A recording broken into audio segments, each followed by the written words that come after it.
তা আমরা এখন দেখবো যে শূন্য কাজ। একটা ব্যক্তি একটা গাড়ি ঠেলে এখান থেকে 4.5 মিটার নিয়ে আসলো। এখন এই নিয়ে আসার সময় অভিকর্ষজ বল দ্বারা কতটুকু কাজ হয়েছে আমরা এখানে কি দেখতে পাচ্ছি? আসলে এই গাড়িটা যে ঠেলে এখান থেকে নিয়ে আসছে এখানে কিন্তু আসলে অভিকর্ষ কোনো বল প্রয়োগ করে না, বল প্রয়োগ করছে কে? এই ব্যক্তিত্ব। তাহলে অভিকর্ষজ বলের ক্ষেত্রে যদি চিন্তা করে যে কাজ, সেক্ষেত্রে জিরো হবে। হ্যাঁ, তো এটাই শূন্য কাজ। তো এই জিরোটা কিভাবে হয় আমরা ম্যাথমেটিক্যালি কিভাবে এগুলো ব্যাখ্যা করি? এখানে মনে করো যে আমাদের অভিকর্ষজ বল কি, যদি এম এর মতো 20 কেজি হয়, অভিকর্ষজ বল নিচের দিকে এমজি হবে, W equal to F S. আমরা এখানে যেটা করবো সেটার সাহায্যে নির্ণয় করবো যে এই বরাবর বল প্রয়োগ করছে কিন্তু গাড়ি যাচ্ছে কোন দিকে? গাড়ি যাচ্ছে এই বল। তাহলে বলের সাথে সরণের দিক কত ডিগ্রি? 90 ডিগ্রি। আমরা নর্মালি দেখে এসেছি যদি বলের সাথে সরণের দিক দেওয়া থাকে তাহলে আমরা W equal to F S cos theta দিয়ে এই কাজটা নির্ণয় করতে পারবো। তাহলে এখানে ডাব্লিউ ইকুয়াল টু কি বসাবো? F S cos theta. খরচাল এর মানে আমরা বসালাম এমজি, তারপরে এস 4.5, তারপরে কস থিটা মান কত? 90। আপনার একটা জিনিস জানেন যে কস 90 মান কত? 0। তাহলে এটার এখানে যাই থাক না কেন এটার মান হচ্ছে 0, টোটাল হবে 0 জুল। অর্থাৎ এই গাড়িটা এখান থেকে সরাইতে অভিকর্ষজ বল সে কোনো কাজ করে নাই। অভিকর্ষজ বলের ক্ষেত্রে আমাদের কাজটা হচ্ছে 0 জুল। তাহলে আমি চিন্তা করি যে এই ব্যক্তির ক্ষেত্রে কাজ কত হচ্ছে? 162 জুল। তো তাহলে এখানে অভিকর্ষজ বলের ক্ষেত্রে আমাদের কাজটা কি 0, কিন্তু এই ব্যক্তির ক্ষেত্রে সেক্ষেত্রে সেটা শূন্য কাজ না, সেটা হলো সেই কাজের মান 162 জুল। শূন্য কাজের আরেকটা এক্সাম্পল হলো কেন্দ্রমুখী বল দ্বারা কাজ। এখানে সূর্যের চারদিকে পৃথিবী ঘুরতেছে, তো পৃথিবীর বেগ কই? সামনের দিকে এর একটা বেগ আছে, আবার একই সাথে কি সূর্য কেন্দ্রমুখী বল দ্বারা তার দিকে টানতেছে। এই পয়েন্টে চিন্তা করি সেম, যে এর সামনের দিকে একটা বেগ আছে, আবার সূর্য তার নিজের দিকে টানতেছে। এতে পৃথিবীটা এই লাইন বরাবর ঘুরতেছে। এখন এই যে সূর্য কেন্দ্রমুখী বল দিতেছে এই বল দ্বারা কাজ করতো। যদি এই পয়েন্ট চিন্তা করি, এই পয়েন্টে পৃথিবী যাচ্ছে কি সামনের দিকে, আর কেন্দ্রমুখী বল টানতেছে এই দিকে, অর্থাৎ বল আর সরণের দিক আমাদের 90 ডিগ্রি। আমি এখানে খুবই ক্ষুদ্র দূরত্ব দিলাম, সাপোজ ডিএস। তাহলে এখান থেকে ক্ষুদ্র দূরত্বের ক্ষেত্রে কাজ কেমন হচ্ছে? W equal to F F S cos theta না দিয়ে আমরা দিলাম এফ ডিএস কস থিটা। এখন এফ তো একটা আছে, ডিএস দিলাম, সমস্যা নেই। এখন এখানে থিটা মান কি 90 ডিগ্রি, কস 90 মান কত? 0।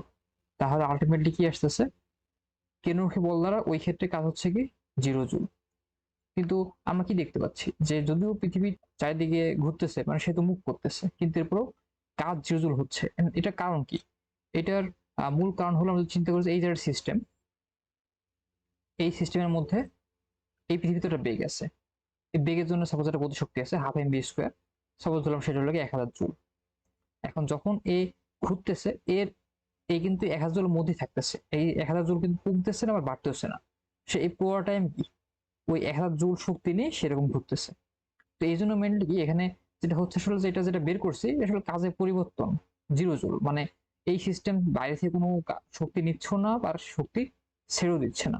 যদি বাইরে থেকে সে শক্তি ছেড়ে দিত তাহলে দেখা যেত পৃথিবী আস্তে আস্তে আস্তে আস্তে এই মাঝখানে পড়ে গেছে। আবার যদি সে নিত তাহলে দেখা যাবে যে সে আস্তে আস্তে এরকম করে তার কক্ষপথ বড় হতে হতে সে বাইরের দিকে ছুটে বের হয়ে গেছে। তো পৃথিবী এবং এই সূর্যের সিস্টেমের মধ্যে কাজের কোনো পরিবর্তন হচ্ছে না। আচ্ছা, আমরা নেক্সট দেখবো ঋণাত্মক কাজ। ঋণাত্মক কাজ বলতে কি বোঝায়? ঋণাত্মক কাজ বলতে কাজটা যে উল্টা দিকে হয়েছে ব্যাপারটা সেরকম না। কাজটা আসলে আমি যার ক্ষেত্রে নির্ণয় করছি কাজটা সে করে নাই, কাজটা সে অন্যকে করছে। হ্যাঁ, এটাই আমাদের ঋণাত্মক কাজ। ব্যাপারটা কেমন আমরা দেখে চিন্তা করি যে একটা ব্যক্তি নিচে একটা 3 কেজি একটা বস্তু ছিল, সে 2 মিটার উপর তুলল অভিকর্ষজ বলের কারণে কাজ করে।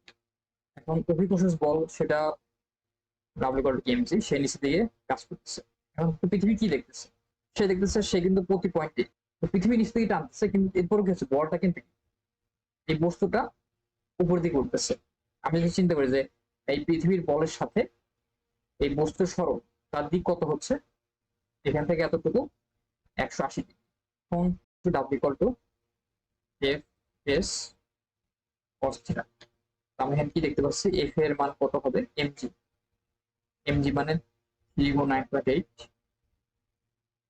এস এর মান কত? 2, আর কস এটা মানে 180, cos 180 এর মান হলো -1, তাহলে আমাদের অ্যান্সার বের করি। অ্যান্সার আসবে -35.2 মিটার। তো এই নেগেটিভ মানে আসলে কি বোঝাচ্ছে, যে এখানে তো একটা কাজ হয়েছে অবশ্যই, এবং কাজটা কি, সেটা অভিকর্ষ বা পৃথিবীর কাজটা হয় না।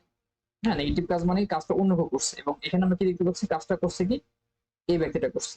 আমরা যদি এই ব্যক্তির ক্ষেত্রে কাজ নির্ণয় করতাম, তাহলে তখন থেকে এটা পজিটিভ আছে। সেটা কি হবে, ডাব্লিউ ইজ ইকুয়াল টু, আমরা যদি আবার চিন্তা করি যে এফএস কস থিটা, তাহলে এই ব্যক্তিটি বল উপর দিকে, যেহেতু উপর দিকে তাকে এমজি বলে প্রয়োগ করতে হবে, উপর দিকে উঠাতে হলে, তাহলে 3 × 9.8, এস এম কত, সে নিচ থেকে উপরে তুলতেছে 2 মিটার, এবং থিটা মান কি দেখো, এই ব্যক্তি বল কি বল দিচ্ছে উপরের দিকে, আবার সরানো উপরের দিকে, তার মানে বল আর সরানো মান কি কোণ 0 ডিগ্রি, cos 0। তো cos 0 মান কত, 1। তাহলে আমাদের এখানে আসবে 35.2, 4 লিখছে, এটা metre metre joule, joule joule. তাহলে এইটা পজিটিভ আসছে, অর্থাৎ যেহেতু ব্যক্তি যে কাজটা করছে, ব্যক্তির ক্ষেত্রে পজিটিভ কাজ, আর যেহেতু পৃথিবীর কাজটা করা নাই, পৃথিবীর ক্ষেত্রে নেগেটিভ কাজ।